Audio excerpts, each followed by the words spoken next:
Good morning friends. बसल्या बसल्या आमचं पार्टीचं नियोजन झाल्यानंतर लगेचच आम्ही पार्टीसाठी लागणारं सगळं सामान आणायला गेलो.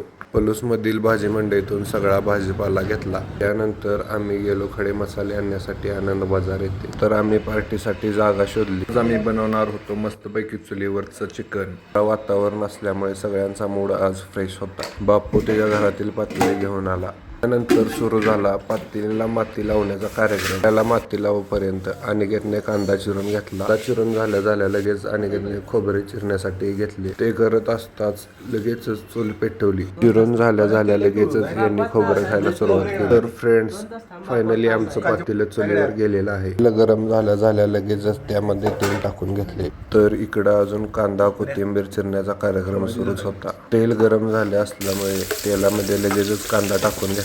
त्यानंतर कांदा लाल होण्याची वाट बघत बसलो.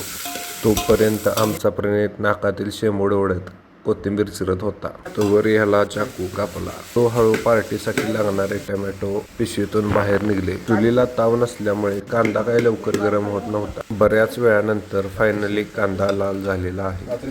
हा आहे आमचा बापू आचारी. वैभवने हातात शस्त्र घेऊन टोमॅटो चिरण्यास सुरुवात केली. आता जरा चुलीला ताव आला. अनिकेतने अशा प्रकारे खोबरे चिरून घेतले. लगेचच बापूने गरम झालेला कांदा पातेल्यातून बाहेर काढला. लगेचच पातेल्यामध्ये खोबरे टाकले. त्यानंतर येल्लारी स्टाईल मारत घरातून आला. चुलीला चांगलाच ताव आला असल्यामुळे खोबरे लगेच गरम झाले व पातेल्यातून बाहेर काढून घेतले. ते काढून झाल्या लगेच पातेल्यात टोमॅटो टाकले. कांदा, खोबरे व टोमॅटो हे सर्व आपण ओल्या मसाल्यासाठी तयार करून घेतले. चिरून झाला असल्यामुळे यांनी लगेच गेम सुरू केली. चुलीवरचं काम असल्यामुळे खूप मंद अवस्थेत सुरू होते. टोमॅटो ही मिक्सर मध्ये जाण्यासाठी तयार झालेला. वैभव खड्या मसाल्याची पुडी फोडत आहे. कांदा आणि टोमॅटो मिक्सर मध्ये जाण्यासाठी तयार आहे. त्यानंतर खडे मसाले गरम होण्यासाठी पातेल्यात गेले.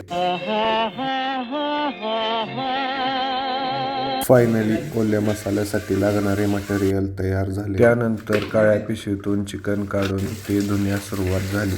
चिकन व्यवस्थितरित्या योग्य पद्धतीने धुवून घेतले. धुवून झाल्यानंतर त्यामध्ये मोठे मीठ टाकण्यात आले. मीठ टाकून त्यामध्ये हळद टाकून घेतली. हळद मीठ टाकून चिकन मॅरिनेट करून घेतले. ते करत असताना त्यामध्ये थोडे तेलही टाकून घेतले.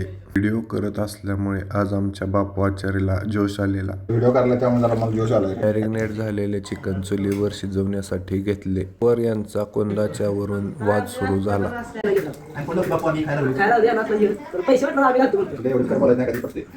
पातेल्यावर झाकण लावून त्यामध्ये पाणी टाकून घेतले व चिकन हलवून घेतले. त्याच पाण्याचा वापर नंतर आपण चिकन मध्ये करणार आहोत. एकदम हळुवारपणे चुलीच्या मंद आचेवर चिकन खूप व्यवस्थितरित्या शिजत आहे. चिकन लवकर शिजावं यासाठी वैभव चुलीला जाळ घालत होता. परत एकदा चिकन हलवून घेतले. आपण वर ठेवलेल्या ताटातील पाणी तसेच चिकन मध्ये वापरले. नंतर आम्ही मिक्सर मध्ये मसाला बारीक करण्यासाठी गेलो. अशा प्रकारे आम्ही ओल्या मसाल्याचे वाटण तयार करून घेतले. तोपर्यंत चिकन मध्ये पाणी जास्त झाले.